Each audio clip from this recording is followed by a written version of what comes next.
میرے ساتھ بہت سارے لوگ نا تصویریں کھنچواتے ہیں، حالانکہ میں زیادہ قائل نہیں فوٹو کا، شاید آج تک میں نے ڈیمانڈ نہیں کی کہ میری فوٹو کھینچو، اور ہو سکتا ہے مطلب یہ کنفرم نہیں، لیکن میری دانش بینش میں ایسا نہیں کہ میں نے کبھی اپنے ہاتھ سے فوٹو بھی کھینچی ہے، مزاج نہیں، طبیعت نہیں، دلچسپی نہیں۔ لیکن میرے گاؤں کا ایک موچی ہے، جوتے گانٹتا ہے، اس شخص نے 4 بیٹیاں بیائی ہیں جوتے گانٹ کے، اور میرے ابا جی بتایا کرتے تھے کہ جن دنوں نا دھیلا چونی جوتا گانٹنے، اب تو جوتے کوئی گنڈواتا ہی نہیں، اب تو گانٹنے کا رواج نہیں، اب تو بچے نئے لیتے ہیں، تو جوتا گانٹنے کے لیے جب اس کو دیتے تھے تو چونی اگر اس کی ہوتی تھی نا تو اس کو کہتے تھے نا روپیہ تو رکھ لے، تو کہتا کیوں رکھوں جی، میری چونیاں تو میں نے چونی لے لی، اور ناراض ہو جاتا تھا۔ 4 بیٹیوں کی شادی کی ہے اس نے، پھر اللہ نے اسے عمرہ بھی کرایا، اور آج بھی وہی بیٹھا ہے۔ تو میں جب گاؤں جاتا تو میں کہتا ہوں چاچا میں تیرے ساتھ تصویر کھنچوانی ہے، تو مجھے کہتے ہیں پتر میرا تو منہ بھی نہیں تو بیا میرے ساتھ فوٹو، تو میں کہتا ہوں یار تو ایک انسان ہے، تو ایک مثال ہے، جس بندے نے ہاتھ پھیلانے سے نفرت کی ہو، اب تو چندہ ہی چندہ رہ گیا، چندہ ہی چندہ، اس کے علاوہ اللہ معاف کرے کوئی دوسری شے ہے۔ میں گلاسکو میں تھا تو مجھے ایک صاحب کہنے لگے آپ نے کوئی اعلان شلان نہیں کرنا، مدرسہ نہیں ہے؟ میں نے کہا مدرسے بڑے ہیں پر اللہ کا فضل ہے، کیونکہ وہ نبی کریم کے نام کے ہیں تو ہمیں کبھی کمی کوئی نہیں آئی، کبھی نہیں کمزوری آئی، رونے کا مزاج بھی نہیں، وہ چل رہا ہے مدرسہ۔ تو میں نے کہا آپ کیا سمجھتے ہیں جو یہاں آیا ہے وہ چندے لے نہیں آیا ہے؟ کیا مزاج آپ لوگوں نے بنا لیا، اس سے نکلیں۔ وہ بھی کوئی قومیں ہوتی ہیں جو ہر وقت ہاتھ پھیلا کے رکھتی ہیں، قرآن مجید نے صحابہ کی تعریف کی، لا یسألون الناس الحافا، وہ لپٹ لپٹ کر سوال نہیں کرتے، یہ اصحاب صفا کی بات کی قرآن پاک نے، لپٹ لپٹ کر سوال، خبردار تھوڑے پہ گزارا کرنا سیکھو، عزت کی زندگی جیو گے۔ اور نوجوان بالخصوص یاد رکھیں، اگر وقار سے جینا ہے، سر اٹھا کے جینا ہے اور مطمئن زندگی گزارنی ہے تو پھر اس بات پہ راضی ہو جاؤ جو اللہ نے ہمیں عطا کیا ہے۔ پھر تیرا 5 مرلے کا مکان، اگر تو نے فراڈ کا مکان خریدا ہے نا 6 کنال کا،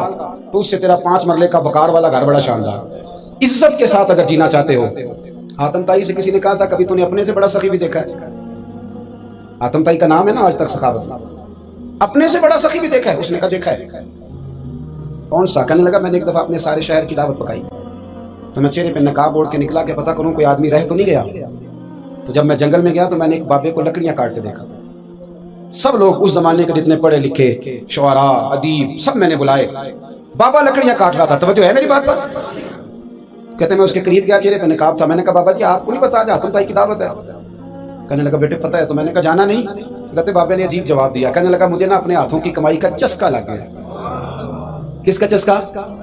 ہاں آج کل چسکا یہ ہے کہ کسی کو پارٹی کیسے ڈالنی ہے، کیسے مفت کی روٹی کھانی ہے، کس کا چسکا لگ گیا؟ اپنے ہاتھوں کی۔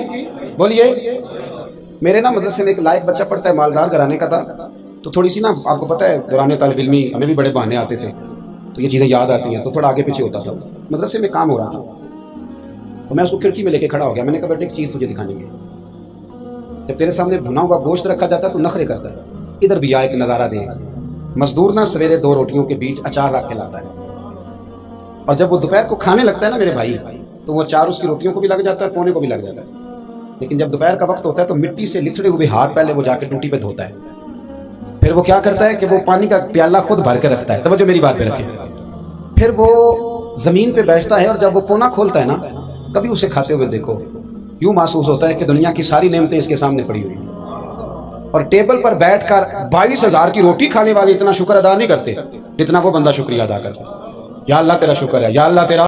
شکر ہے، اور ان کو لفظ نہیں سیدھے پڑھنے آتے، ویسے بھی لفظ تاثیر سے بنتے ہیں تلفظ سے نہیں، اہل دل آج بھی ہیں اہل زبان سے آگے، صحیح تلفظ نہیں ادا کرنا آتا، لیکن جب وہ ہاتھ باندھ کے کہتے ہیں نا یا اللہ تیرا شکر ہے، تو یوں محسوس ہوتا ہے کہ روٹی تو اس بندے نے کھائی ہے،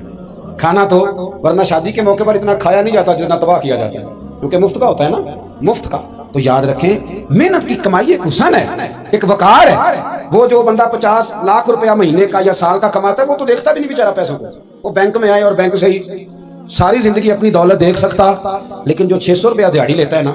اس کو جب شام کو ملتی ہے تو 3 دفعہ ہاتھ صاف کرتا ہے اور 3 دفعہ بسم اللہ شریف پڑھتا ہے، اور پھر وہ جیب میں ڈالتا ہے، پھر وہ حساب کرتا ہے کہ 50 کہاں لگانے ہیں، 60 کہاں۔ تو خودداری سے جیو، باوقار رہو گے، باعزت رہو گے۔ حاتم طائی کہتے ہیں مجھے کہنے لگا کہ مجھے ہاتھوں کی کمائی کا چسکا لگ گیا، اب مفت کے دسترخوان پر مجھے مزہ نہیں آتا، تو کہتے میں تو بس اس کا فدائی ہو گیا۔ جب میں واپس آنے لگا تو اس نے مجھے آواز دی، میں واپس پلٹا تو کہنے لگا بیٹا آپ بھی دعوت پہ جا رہے ہیں؟ میں نے کہا ہاں، تو اس نے مجھے 5 دینار نکال کے دیے، کہنے لگا یہ لے جاؤ، حاتم طائی کو نہ دینا، وہاں جو آدمی لنگر پکا رہا نا اسے دے دینا، یار بڑے بڑے لوگوں نے روٹی کھانی ہے، چلو میرا بھی حصہ پڑ جائے گا۔